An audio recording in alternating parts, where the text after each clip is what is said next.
Well, good evening, all. What's the day? It's October 12th. 12th? Or 13th? No, October 13th. Anyway, so I'm here with an album ranking, and this is an album. I've done an album ranking on them before, but that was back in the days on a previous life, previous channel I will not mention, a channel that was similarly, channel was just taken down. They didn't like some of the other stuff on there, so Susan got together and said, "You're gone, baby, you're gone." But anyway, we're not here for that salacious information. We're here to talk about a band. Obviously, you can see by the thumbnail, the band's a cult. This is a band I've loved since the 80s. Since the early 80s, actually. Mid-80s, I'd say, because I got into them in 85. Now, they're from, West Yorkshire or something? Yeah, West Yorkshire. Band consists of predominantly, it was Nigel Preston on drums, Billy Duffy on guitars, Ian Astbury singer, and Jamie Stewart on bass. Nigel Preston, he was with them for their first album and some of the recording of Love, their second album. But he has since passed away in the early 90s. Then they got Les Warner. I'll go down the list and tell you who was drumming for the most part. It's irrelevant. The band consists now of the primary two people of the cult, which is Ian Astbury and Billy Duffy. Regardless, I've seen the band 8 times. 8 times, so you could pretty much say I'm a fan. Long-time fan. So we'll go down, I'll share some pictures and memories and little anecdotes and the album ranking. So, like I said, they were Southern Death Cult, then they went to Death Cult, then they became the Cult. So I think they became the Cult in 83. But we're going to go with the album ranking. Now, shall we? Let's do this. Okay. So we have, coming in, they have 11 albums, man. Just put out an album. So this is a sense why I'm doing this whole re-album ranking thing.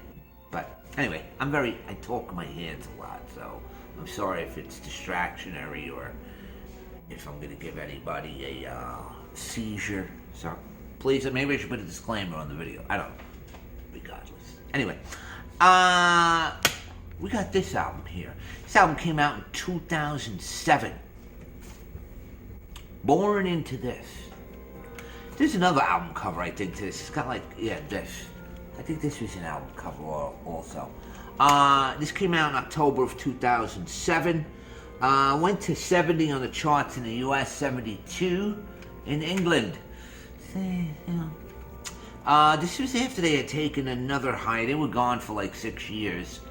And I like this album. I mean, they don't have a bad album, so it's kind of hard to rank because a lot of times the placement of the records will shift. But this is where they are today, people. So, I Assassins, great song. I really like Holy Mountain. Dirty Little Rock Star, I think that was the single off of this. Let's see if they got any pictures. Sometimes they don't have pictures in any of the, well, they do sometimes. Not here. They just got some cats. Some big cats, big cat teeth. See, big tiger there. Yeah, it's good. It's a good rock album. Solid rock album. Sound of Destruction, that's good. That's the last song on the album. But, there you go. That's number 11. Now we're going to move on to number 10. Number 10, this is Choice of Weapons. This came with an EP, too. There's a little EP with it. I think did it come with this? Yeah, it did.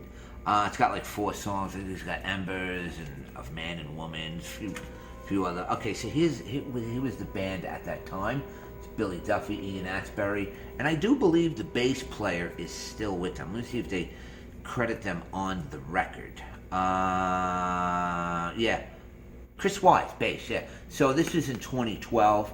So Chris Wise has been with him for a while. Let me see if he was on this one. I didn't even look to see. Yep, so he's been with them since 2007.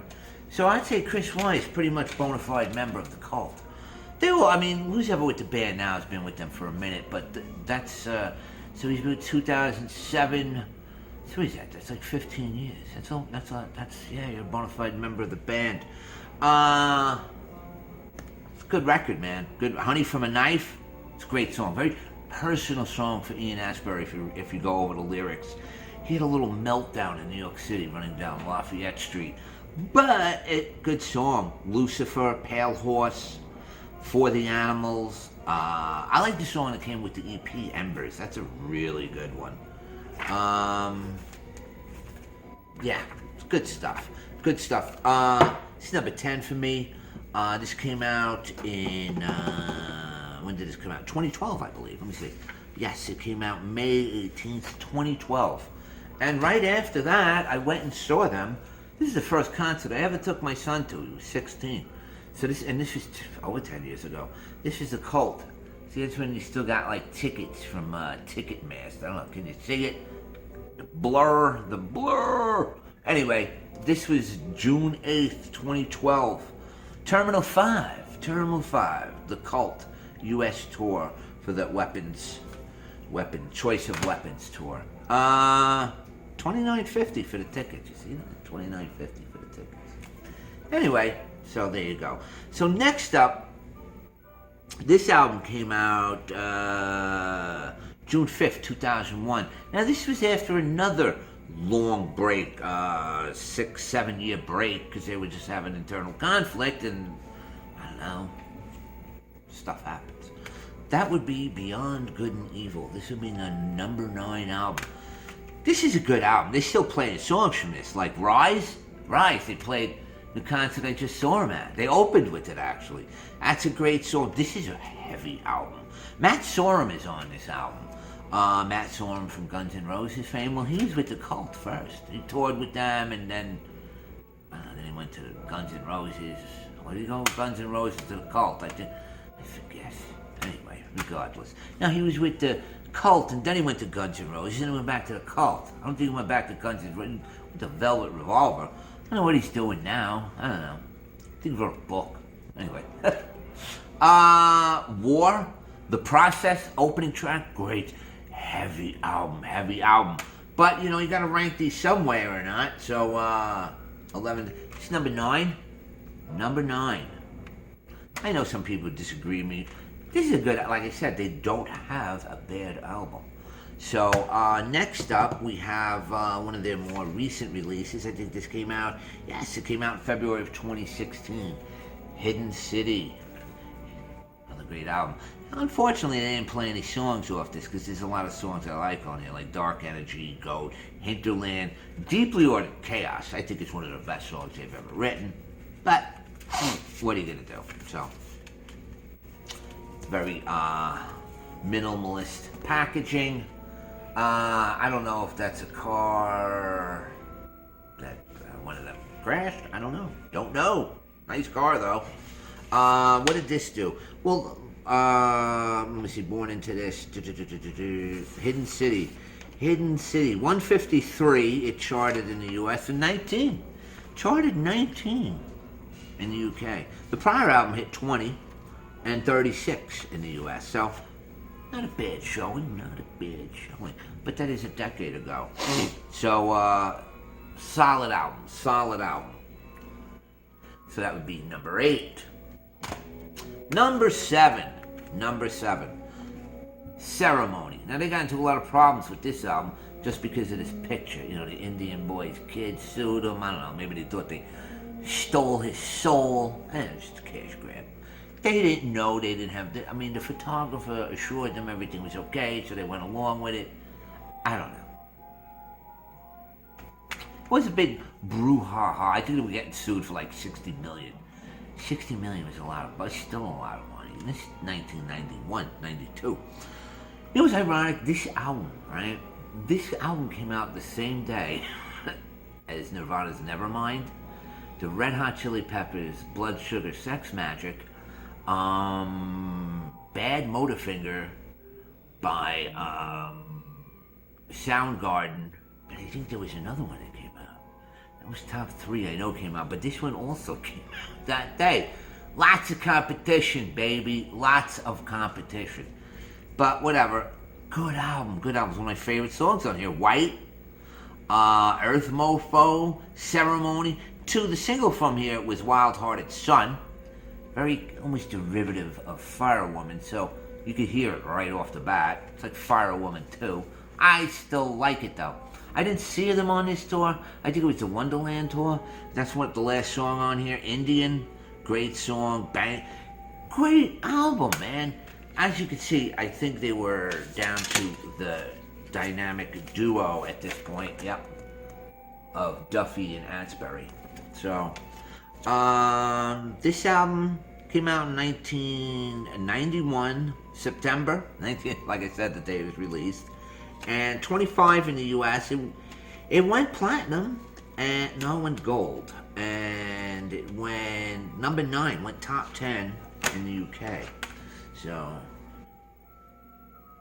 that was number 7. Now this might cause a little controversy for people, but you know what? It's my list right now, and I do said it does change.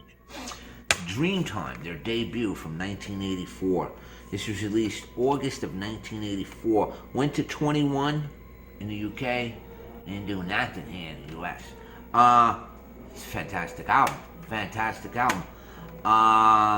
Go West, Dreamtime, 83rd Dream, Spirit Walker, Horse Nation, Bad Medicine Waltz. I don't know, I should maybe rate this high, but whatever, this is where it is today. It's 11, 10, 9, number 6. Number 6. 6? No, number... Hang on. Yeah, number 6. Dreamtime. I really wasn't aware of the band at this time, but whatever. I did get into them soon after this. Okay, next up we have this little gem. It's called Under the Midnight Sun. Yeah, top 5. What a comeback. What a comeback. And I just saw them September 25th. And I'm going to throw a live video of the first single from this up here after the video for your enjoyment. Fantastic album. So I took the little hype sticker off, put it on here. I had ordered this, pre-ordered it, came in the mail. Wow. So, what a great album. Cut Inside, which is the second single. Mirror, which was just released as a single. Give Me Mercy, that was the lead-off single. That's the song I have live after this. Outer Heaven, Knife Through the Butterfly Heart. Wow, that's a good song. And so is Under the Midnight Sun. Kind of sounds like a James Bond theme. If the new James Bond movie was called Under the Midnight Sun. This is a fantastic album. I was utterly surprised, utterly pleased. I've been listening to this a lot. But anyway, so there you go. That's number 5 for me. Number 4 would be this 1994 album, simply titled The Cult, or The Black Sheep. Black Sheep, Black Goat, I don't know. Wow, this is a good album. They really went in a real different direction on this record. Their sales went down. The 69 in the US, 21 in, see, here's the band. See, what's interesting here is this guy here, Craig Adams. He's the bassist for The Mission. He floats in and out of this band too. This is just a Gone, great song. Coming Down, Black Sun, Star, Sacred Life, Saints Are Down. This is a fantastic album. Doesn't get as much due credit as it should. But here it is in me, number 4. Number 3, Electric. Now, I saw them on this tour. Let me see, 1, 2, 3 times. I saw them when they were supposed to open for Billy Idol at Madison Square Garden. The show got canceled because an asbestos tile fell through the roof. Yeah. An asbestos tile. Whatever, so they did a spontaneous show at the Ritz. The Ritz was on 11th Street in New York City.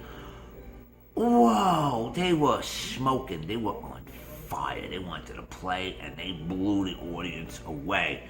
And then I snuck backstage after with my girlfriend at the time. I told him I was a writer for Rolling Stone. I was like, oh yeah, come on in, man. There's a lot of people there. There's a lot of models. I was sitting on a table talking to Joey Ramone for a while. But there you go. There's that. And then after that, the tour after that, then they opened up for Billy Idol at the Garden. And they played the Felt Forum. This was a picture I took when they opened for Billy Idol at the Garden. I got some other pictures, but I just didn't pull them all out. This is I don't know what song. I wonder what song he's doing. It's on acoustic. You would think it would probably be I gotta think back. I can't remember what song it was. Whatever. Yeah, I took this at MSG because we had third row center. It was funny because Ian Asbury dove off the stage at that show and landed on top of my girlfriend. I don't know. She was shook. I was laughing at her. I didn't know. And she's like, why did he do that? I don't know. He's a rock star. He's getting into the moment. She was all shook up, but I don't know. Whatever.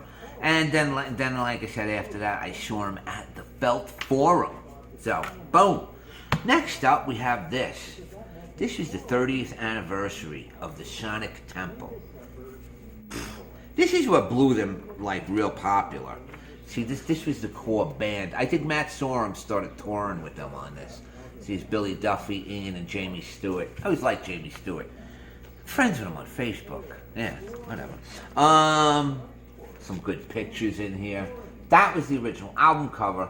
This is a 5-disc set. Comes with singles, mixes, and then a whole bunch of demos. And then they have Live at Wembley in 1989, which is pretty cool.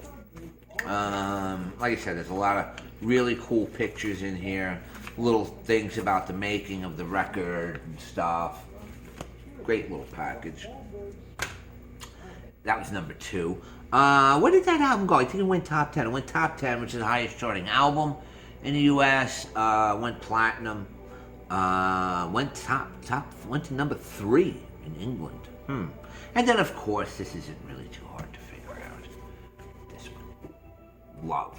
This is when I totally got into him. I used to listen to a radio station in New York called WLIRR.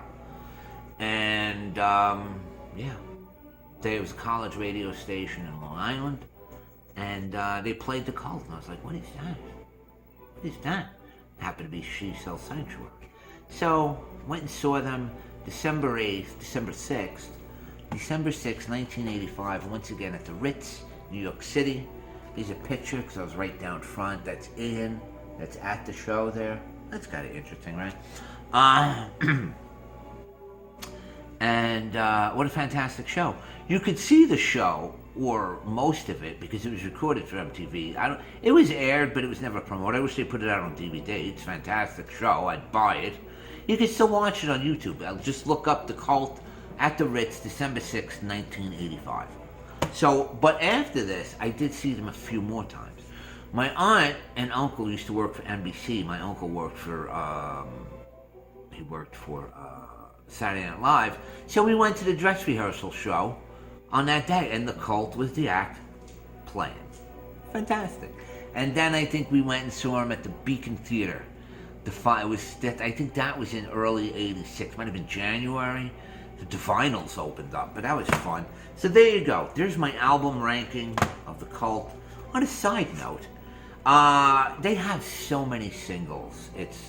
They've got a lot. They perfected the whole thing of remixing the rock single to be played in dance clubs. Yeah, they did that with a lot of stuff. They got this album. This is a Rare Cult, and these are all different B-sides and other recordings. And then they have this little gem that came out. The Cult, Electric and Peace. This is a double album set. It's got the original Electric album. I like how they gave it a little different insert there, but this is the Peace album. And for those of you who don't know, I'm sure most people know at this point, They recorded the whole Love album with the original producer. I mean, the whole Electric album, which they did with Steve Brown, who also has since passed away. And then they scrapped it. They scrapped it and recorded they did record the entire whole album over at Electric Ladyland Studios down in the Village with Rick Rubin. And they did that because the Beastie Boys, believe it or not, the Beastie Boys, that's the reason they recorded this album over. But, yeah, it's an interesting listen to hear the alternative original versions of a lot of songs, like Love Removal Machine, Wildflower, Peace Dog, Electric Ocean. And then there's a whole bunch of extra tracks that they released as B-sides. So there's an interesting side note of the albums I have. Electric Peace, and then the Rare Cult, and they got all the box sets that are really cool. So there you go. So Love's number 1, Sonic Temple number 2, Electric number 3, The Cult number 4, Under the Midnight Sun 5, Dreamtime 6, number 7, Ceremony, Hidden City number 8. Number 9, what is this? Beyond Good and Evil. Number 10, Choice of Weapon. And then Born Into This at number 11. Like I said, after this video, you can watch the live performance where I just saw them in concert for my 8th time at here in Omaha. So enjoy. Thank you for watching. Oh, one other thing. See this nice cool shirt I got? People say, why are you wearing a Cult shirt? Because that'd be corny. But anyway, see, smile. A nice mushroom cloud there. A dear friend of mine sent this because she went and saw My Chemical Romance concert a couple weeks ago. And I said, get me a shirt. She got me a shirt. And I like it. It's a really cool shirt. Anyway, there you go.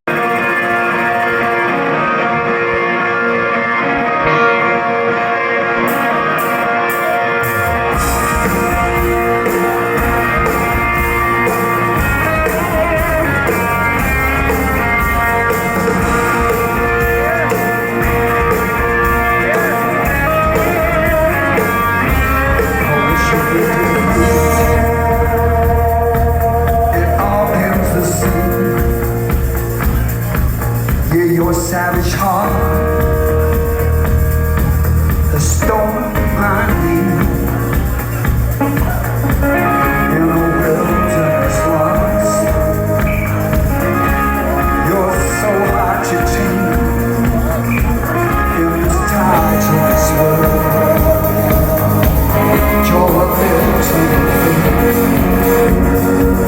give me myself and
you live with.